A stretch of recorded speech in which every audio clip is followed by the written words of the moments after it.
Today, we are going to decode the low-FODMAP diet. Now, if you've heard of it, you might think it's complicated or restrictive, but it's actually a really powerful tool that's helping millions of people finally get a handle on their digestive symptoms. By the end of this, you're going to understand exactly what it is and how it works. So let's jump right in. Does this sound at all familiar? You know that feeling. You've just had a meal, and instead of feeling satisfied, you just feel off, bloated, crampy, uncomfortable.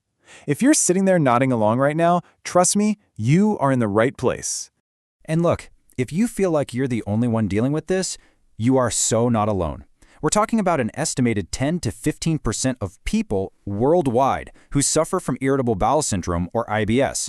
That discomfort you feel, it's not just in your head. It's a very, very real and incredibly common medical condition.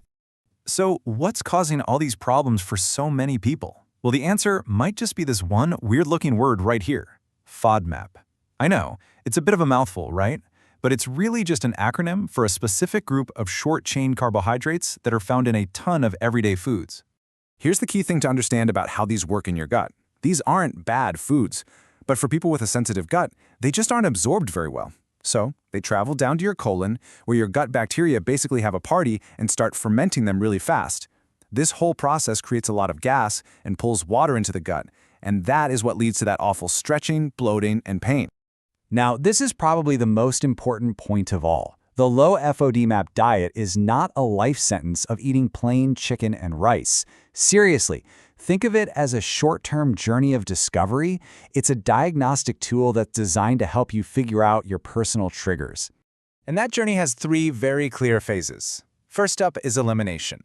This only lasts about 2 to 6 weeks, and it's all about just calming your system down by swapping high FODMAP foods for low FODMAP alternatives. Then comes the most critical part, reintroduction. This is where you become a detective and systematically test each FODMAP group to see what your body is okay with. And finally, you get to personalization, where you take everything you've learned to build a long-term, varied diet that works uniquely for you. I love this quote because it just hits the nail on the head. This whole thing isn't about curing IBS. It's about empowering you with knowledge.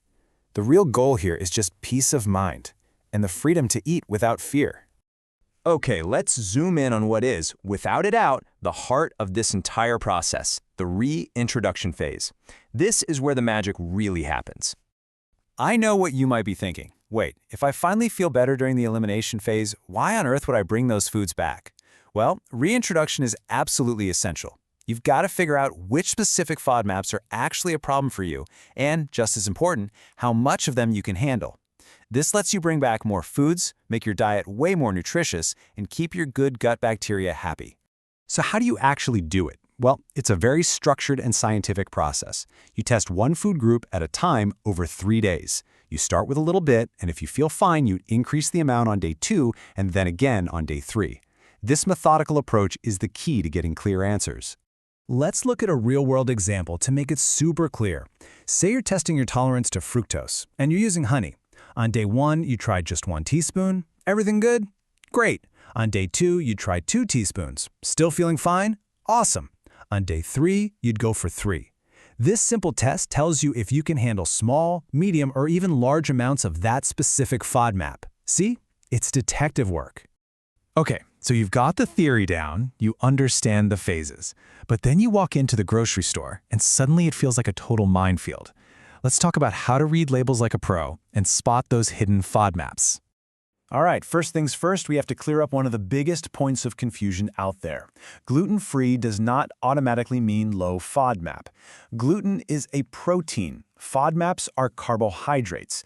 And while wheat has both, for a lot of people with IBS, the real trigger is the fructan, which is a FODMAP, not the gluten protein itself. This is such a critical distinction to understand. And here's the really great news. This diet is so much more about swapping than it is about just restriction.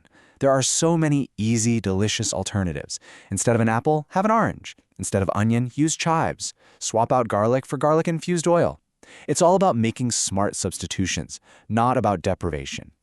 So what are some of those sneaky ingredients you need to look out for on labels? Well, keep your eyes peeled for things like high fructose corn syrup and inulin, which you'll often see listed as chicory root. Also, be on the lookout for sugar alcohols. Those are sweeteners that usually end in "-ol", like sorbitol or mannitol. And even a vague term like vegetable powder can be a hiding spot for onion or garlic. After all this work, after all the detective work, we finally get to the best part, the finish line. This is where you create a liberalized, sustainable, long-term diet that is completely personalized to you. And it's so important to remember that this isn't set in stone. Your body's always changing, and your tolerance can too. A food that gives you trouble today might be perfectly fine in a few months, especially if you just have a smaller amount. So it's always worth it to retest your triggers from time to time. Okay, I know this can all seem like a lot to take in. It can feel pretty overwhelming. But the most important message I want you to hear today is that you do not have to do this alone. In fact, you really shouldn't. I mean, the data on this is just crystal clear. Working with a dietitian is the absolute gold standard. Up to 75% of people see major symptom improvement when they have professional guidance. But trying to go it alone, that comes with a much higher risk of missing key nutrients and, honestly, just misinterpreting your own results. So what does your toolkit for success look like? Number 1, a dietitian who is actually trained in this specific diet. Number 2, the Monash University FODMAP app. It's pretty much considered the Bible for this, with its huge lab-tested food database. And number 3, apps like FODMAP Friendly, which are great for finding certified products right there in the grocery store. So I'll leave you with this thought. The whole point of the low FODMAP diet isn't really about what you can't eat. It's a journey of discovery to finally understand your own body. So the real question to ask yourself is, what incredible things could you learn by discovering your personal food triggers? Thanks for joining me.